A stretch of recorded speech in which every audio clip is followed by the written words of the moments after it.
और एक परीक्षा का एक दौर भी है। आप सबके आशीर्वाद से हिमाचल प्रदेश में सरकार बनने के पश्चात हमने 3.5 वर्ष से ज्यादा का कार्यकाल, 4.25 साल होने लगे, आपकी सेवा में गुजारा है। कोरोना का बहुत बड़ा संकट आया, लेकिन उसके बावजूद भी काम में लगे रहे। एक ऐसी परिस्थिति हमारे सामने थी जो आज से पहले जो 5 और मुख्यमंत्री रहे उन्होंने नहीं देखी।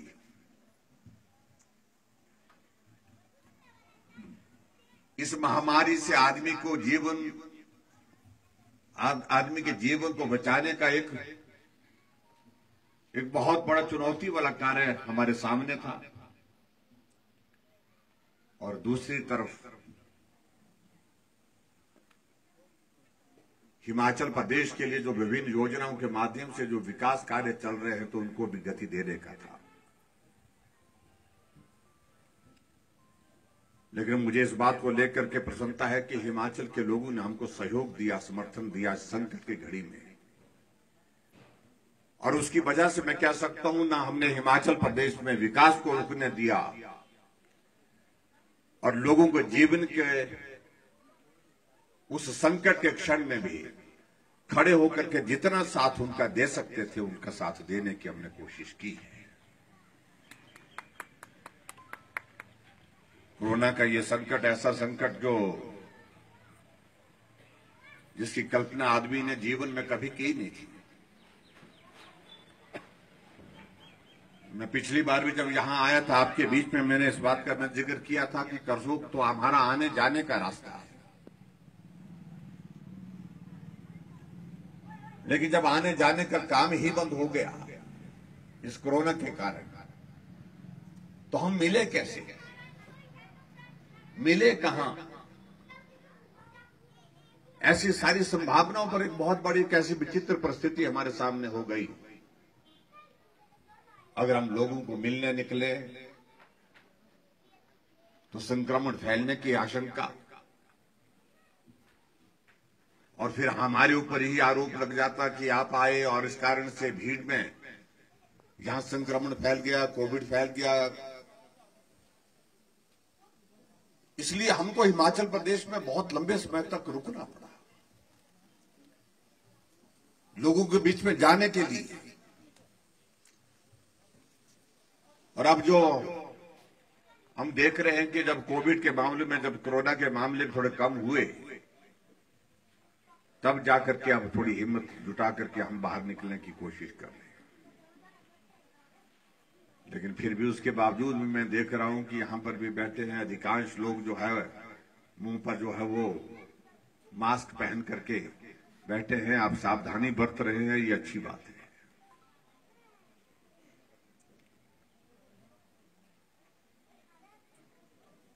मंडी लोकसभा का उपचुनाव हो रहा है और इस उपचुनाव की हमने अपेक्षा नहीं की थी, उम्मीद नहीं की थी, लेकिन दौर ऐसा आ गया जब हमको ये सब इस दौर में से गुजरना पड़ रहा है। मैं कल भी कह रहा था, शायद भगवान ने ये सारी परीक्षाएं हमारे लिए रखी थी। पहले लोकसभा का चुनाव, उस परीक्षा में हम खड़े उतरे, फिर विधानसभा के उपचुनाव हुए 2 जगह, उसमें हम जीते। उसके बाद पंचायतों के चुनाव हुए, उसमें हम जीते। फिर ये कोविड का इतना संकट आया और आज हम कह सकते हैं कि हम उस संकट से बाहर निकलते दिख रहे हैं। और उसके बाद एक साथ 20 विधानसभा क्षेत्र के चुनाव, 17 मंडी लोकसभा के और 3 और विधानसभा क्षेत्र। पूरा कार्यकाल हमारा चुनौती के इस दौर में से गुजर रहा है, लेकिन फिर भी हिम्मत रख करके हम सभी चुनौतियों का सामना कर रहे हैं। और ये चुनौती का अगर हमको हौसला सामना करने का अगर मिलता है, तो सबसे बड़ी जनता का सहयोग, आप सबका प्यार जो जिस प्रकार से हमको मिलता है, उससे हमको ताकत मिलती है आगे बढ़ने की, क्योंकि लोग साथ दे रहे हैं, जनता साथ दे रही है।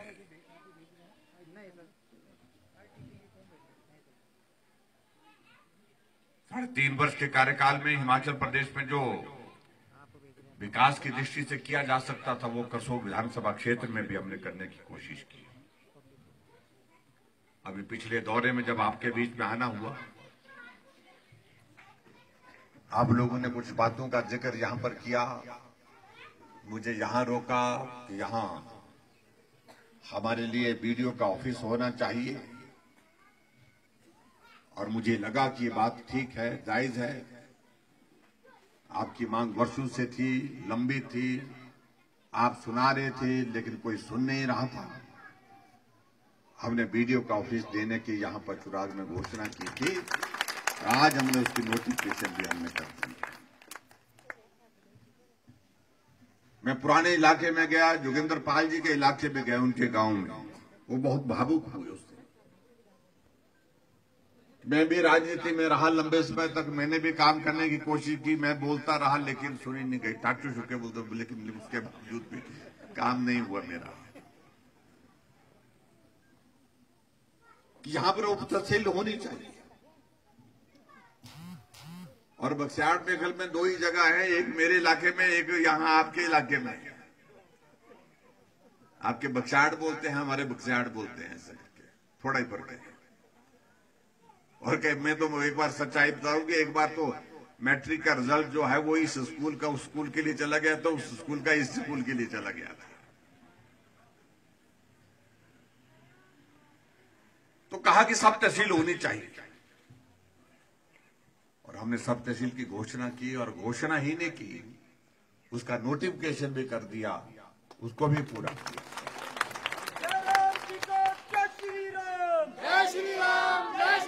हमारा मुख्यमंत्री कैसा हो? जयराम जी कैसा हो? एक बार जयराम जी, बार बार जयराम जी। और उसी प्रकार से और भी बहुत सारी चीजों का मुझे लगता है कि उसका जिक्र करूंगा, बहुत वक्त लगेगा। जो जो किया जा सकता तो वो करने की हमने कोशिश की है, क्योंकि स्वाभाविक रूप से ये करसोग से आने जाने का रास्ता हमारा है, और जब से ये रायगढ़ से होकर के सड़क जो है हमारी जुड़ गई, उसके बाद तो हमारा आने जाने का, मैं भी अब कुछ दिन पहले यहीं से सनाली से होकर के, गुड़ा से होकर के, रायगढ़ से होकर के जो है काली माता के दर्शन करने के लिए भी गया, और गांव भी गया।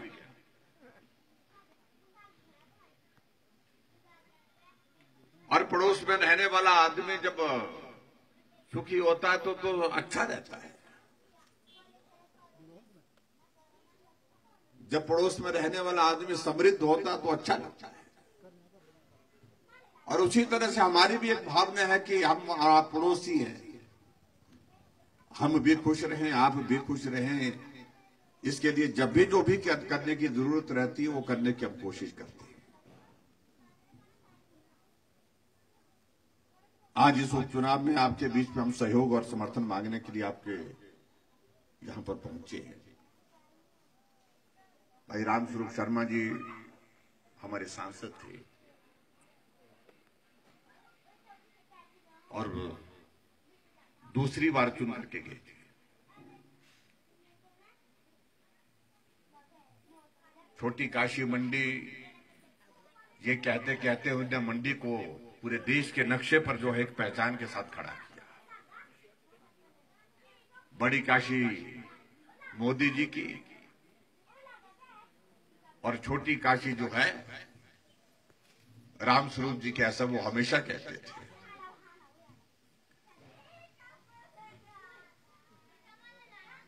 आज हमारे बीच में नहीं आए, आज रहे नहीं वो, और इस कारण से हम महसूस करते हैं उनकी बहुत सारी बातों का।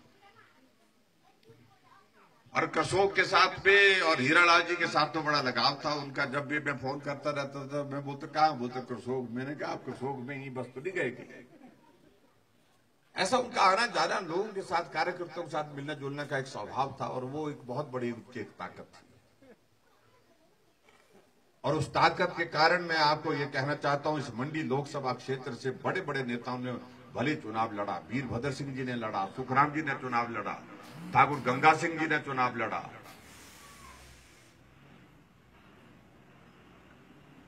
प्रतिभा सिंह जी ने चुनाव लड़ा, मेश्वर सिंह ने चुनाव लड़ा, लेकिन जीत का अंतर अगर किसी का सबसे सर्वाधिक रहा, सबसे ज्यादा रहा, तो वो रामस्वरूप शर्मा जी का रहा। 4,05,000 वोट। और मैं देख रहा था कि पिछली बार करसोगढ़ ने भी कसर नहीं छोड़ी, 27,000 की बढ़त थी। और 27,000 की बढ़त मैं कह सकता हूं कि ये एक तरफा काम था लगभग। और हीरालाल जी कह रहे थे कि विधानसभा में मेरे को सारे उतने वोट नहीं पड़े, उससे ज्यादा हमारी लोकसभा में बढ़ता है। मेरे भी ऐसे हुआ, मेरे को 35-36,000 वोट पड़े पिछली बार। लेकिन जब रामस्वरूप जी को बढ़त की बात आई लोकसभा के चुनाव में, मोदी जी को प्रधानमंत्री बनाना है, मोदी जी को फिर देश की बागडोर संभालनी है, तो लोगों ने मुड़ करके नहीं देखा। मेरे विधानसभा क्षेत्र से 37,000 की बढ़त दी लोगों। और आज तक किसी भी मुख्यमंत्री के विधानसभा क्षेत्र से इतनी बढ़त किसी चुनाव में नहीं मिली है। बड़े बड़े लोग रहे। अब हमारे सामने और आपके सामने बहुत बड़ी चुनौती है। मैं तो हीरालाल जी को पूछ रहा था, मैं कहा हीरालाल जी घटने तो नहीं अब की बार, बोले की कोशिश तो करेंगे कि नहीं घटने देंगे। और उस वक्त तो हमने कुछ किया भी नहीं था, बहुत सारी चीजें, क्योंकि सरकार नई बनी थी उस वक्त। और उसके पश्चात तो बहुत सारी चीजें करसों के विकास से संबंधित हमने यहां आपके इस विधानसभा क्षेत्र में की है। तो इसलिए घटने का प्रश्न पैदा नहीं होना चाहिए। अब की बार ये आंकड़ा 27,000 से पार और जाना चाहिए, ये बढ़त मिलनी चाहिए, तब मानेंगे हम, अब आनंद आएगा।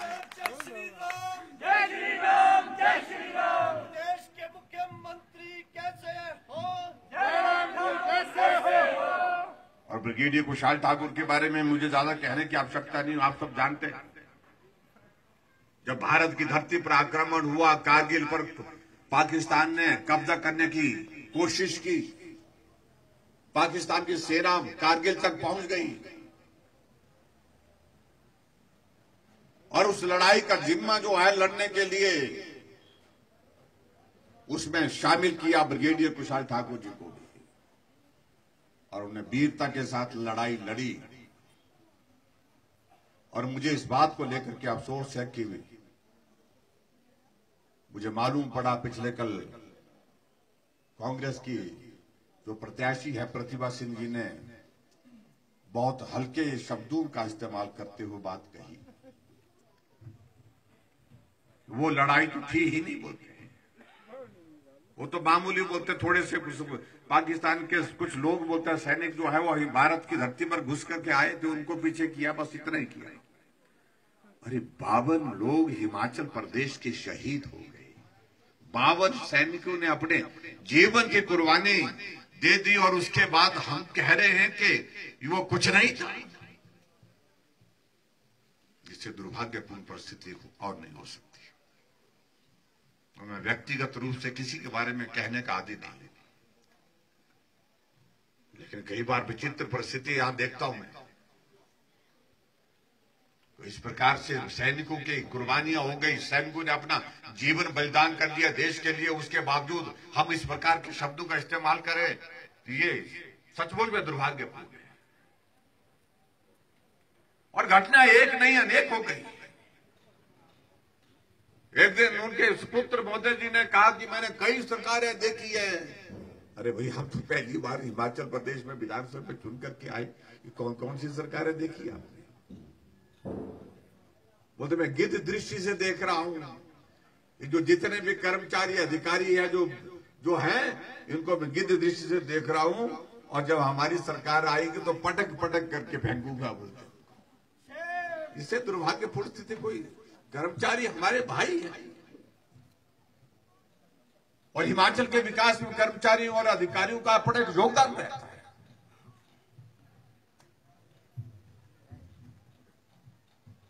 बहुत विचित्र परिस्थिति कांग्रेस पार्टी की हुई पड़ी हुई है।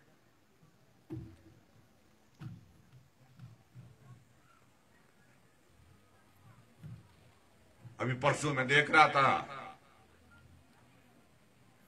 हमारी हिमाचल प्रदेश में इन चुनावों के लिए 20 लोगों की जो सूची जारी होती है, जिसको चुनाव आयोग जो है वो परमिशन देता है, स्टार प्रचारक, तो हमारी सूची में तो हिमाचल के ही लोग सारे हैं। उसमें हम हैं, शांता कुमार जी हैं, धूमल जी हैं, अनुराग जी हैं, हिमाचल के ही पार्टी के प्रमुख नेता है, मंत्रीगण है। लेकिन विचित्र स्थिति देखी हमने, जब कांग्रेस की प्रचार की सूची निकली स्टार प्रचारक की, उसमें कन्हैया लाल डाला हुआ है, बिहार का कन्हैया लाल, सिद्धू डाला हुआ है।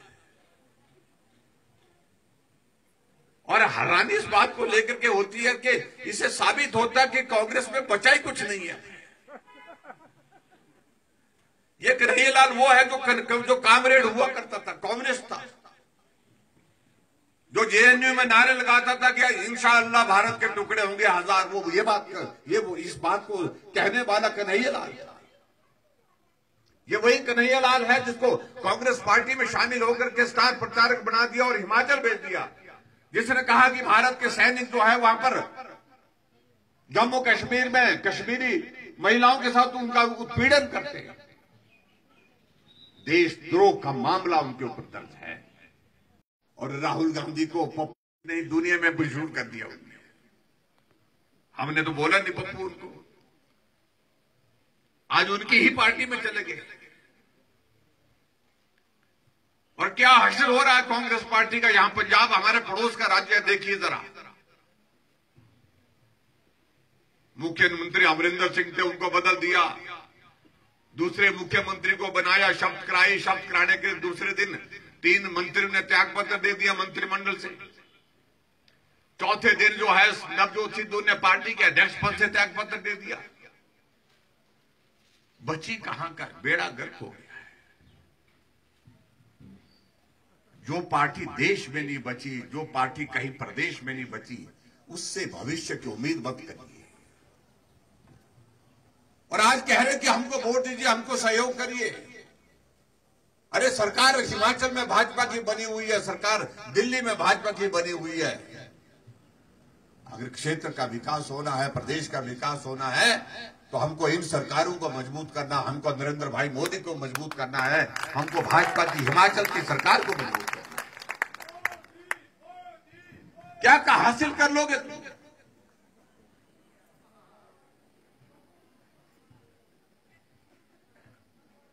और आकर के सहानुभूति का एक माहौल खड़ा करने की कोशिश कर रहे हैं। आदरणीय वीरभद्र सिंह जी नहीं रहे हमारे बीच में,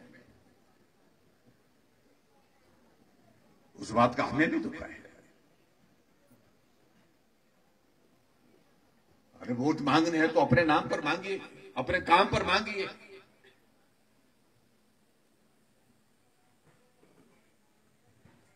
और जब हिमाचल प्रदेश में भारतीय जनता पार्टी की सरकार का 1 साल से ज्यादा का कार्यकाल अभी बचा हुआ है, काम तो भारतीय जनता पार्टी की सरकार करेगी। और दिल्ली में 2024 तक लोकसभा बहुमत के साथ बनी हुई है और नरेंद्र भाई मोदी जी देश के प्रधानमंत्री हैं, काम तो उनसे करना है।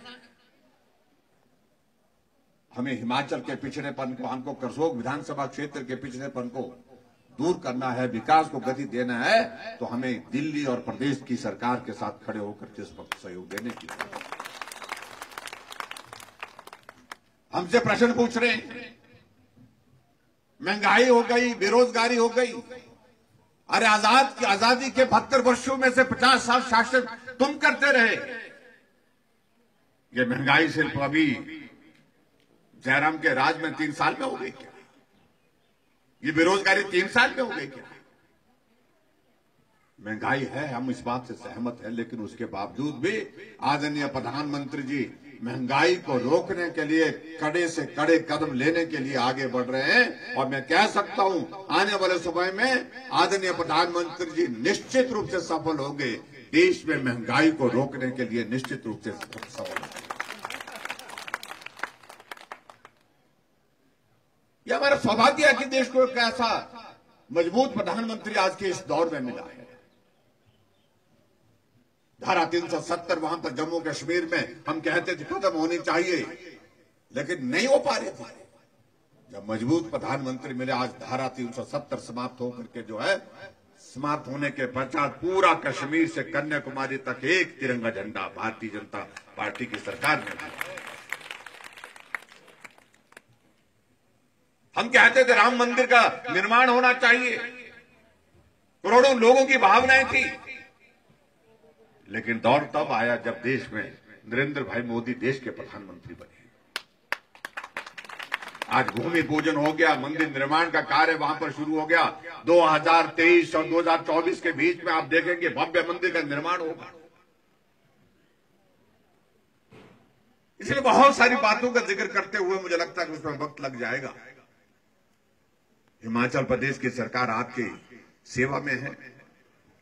बुजुर्गों के लिए पेंशन देने का प्रावधान हमने किया। 70 साल के ऊपर बुजुर्गों का पेंशन, 65 वर्ष से ऊपर हमारी माताएं, उन सबके लिए पेंशन का प्रावधान, हर घर में गैस का चूल्हा पहुंचे, इस बात का प्रावधान हमने किया।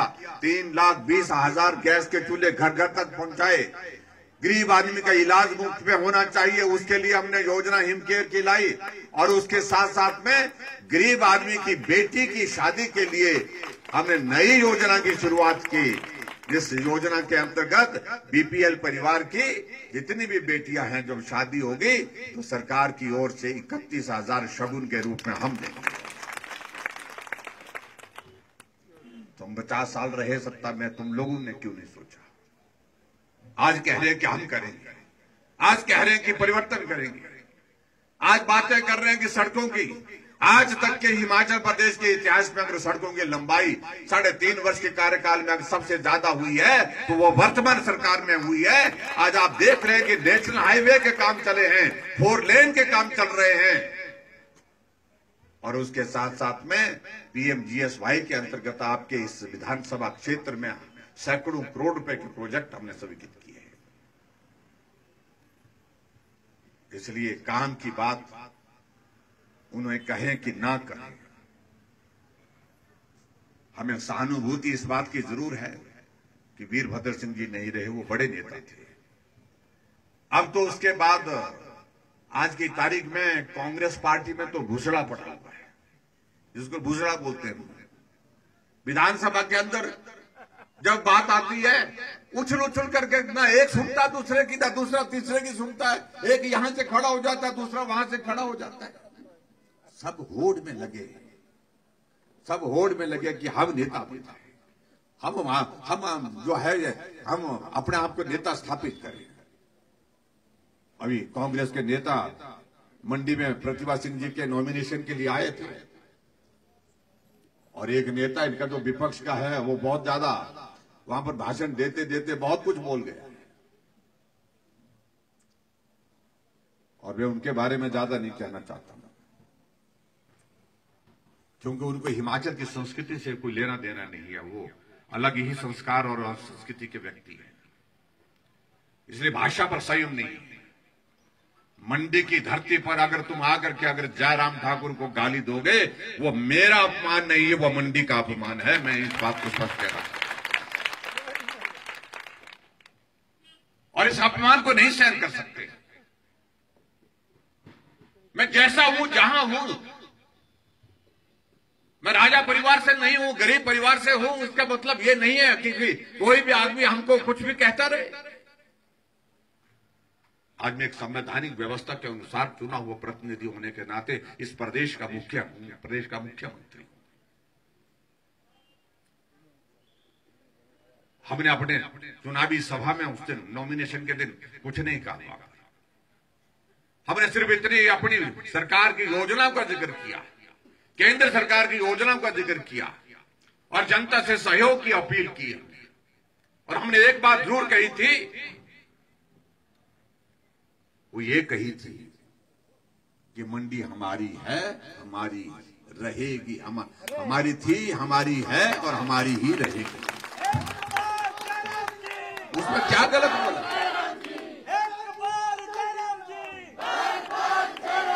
जयराम ठाकुर जिंदाबाद, जयराम ठाकुर जिंदाबाद।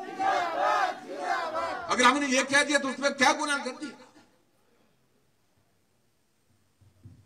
हमने उस दिन एक बात और भी कही थी, हमने कहा कि हम शालीनता के साथ, सहजता के साथ अपनी ओर से कोशिश करेंगे, कुछ नहीं कहेंगे, नहीं तो मुद्दों की तो कांग्रेस के खिलाफ हमारे पास भी भरमार पड़ी हुई है। कोई नेता कांग्रेस पार्टी में नहीं है जिसके बारे में बोला नहीं जा सकता है। एक एक के चिट्ठा है। लेकिन हमने कहा कि हम नहीं बोलेंगे, इसलिए नहीं बोलेंगे, हम पहले ये चाहते हैं कि तुम क्या बोलो, उसके मुताबिक तय करेंगे। अगर वो बोलने के लिए उसी प्रकार से व्यवहार करेंगे, उसी तरह से भाषा का इस्तेमाल करेंगे, तो जुबान तो हमारे पास भी है। फिर हम जब बोलेंगे तो सुनना मुश्किल हो जाएगा, ये पक्की बात है।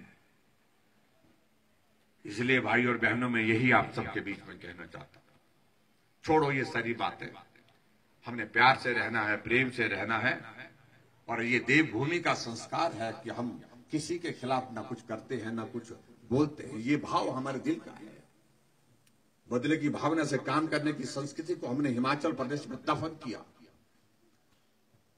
ये राजनीति, ऊपर की नीचे की, टोपी की राजनीति, ये सारी बातें हमने समाप्त की। अभी आप देख रहे होंगे कि मैंने हरी टोपी पहनी है, हीरालाल जी ने लाल टोपी पहनी है। ये टोपी हमारी हिमाचली टोपी है। कई ने इसको उड़ा दिया था, ये इस कांग्रेस की है, ये भाजपा की है। सरकारें बदलती थी तो सचिवालय में माहौल बदल जाता था टोपी के कारण। और कई लोगों को तो डर लगता था कि मैं अगर लाल टोपी अगर पहन करके, जैसे हीरालाल जी ने पहनी है, कहीं अगर उस पिछली सरकार में, कांग्रेस की सरकार के दौरान अंदर चला गया और देख ली टोपी, तो काम नहीं होगा। और कुछ लोग बड़े चालाक चुस्त थे, उन्होंने टोपी का भी इस्तेमाल किया खूब।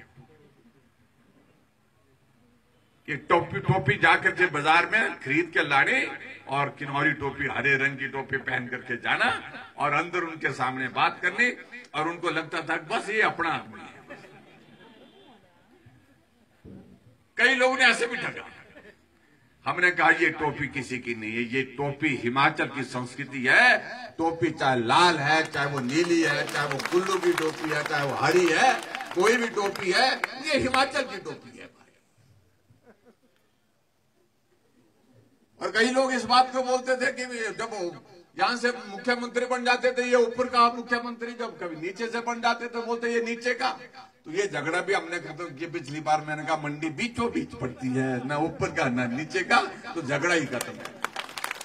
बहुत झगड़े खत्म कर दिए। तो इसलिए ये झगड़ा जो है लंबे समय तक के लिए खत्म करना है। तो उसके लिए जरूरी है आप सबका सहयोग चाहिए, आप सबका समर्थन चाहिए, आप सबका बल अगर हमको मिलता है तो हमें आगे बढ़ने का हौसला मिलता है। और मैं आप सबके हौसले की वजह से आगे बढ़ने की हिम्मत जुटा पाता हूं। इसलिए मेरा आप सबसे निवेदन है कि लोकसभा के इस उपचुनाव में आप ब्रिगेडियर कुशाल ठाकुर जी को अपना समर्थन दें, अपना सहयोग दें। पिछली बार रामस्वरूप जी को आपने 27,000 वोटों से यहां से विजयी बनाया है। अब की बार इसको और भी तेज, और भी ज्यादा उसको बढ़ा करके दीजिए। और उसके बाद काम की बात जो है, पीछे कुछ की है, अगर रही होंगी करसोग क्षेत्र के लिए कुछ काम की बातें करने के लिए, वो आप हमारे ऊपर छोड़ दीजिए, उसको हम करेंगे। इतनी ही बात मैं कहना चाह रहा हूं। और आप सब आज के इस कार्यक्रम में यहां पर उपस्थित हुए, आप सबका बहुत बहुत धन्यवाद, बहुत बहुत।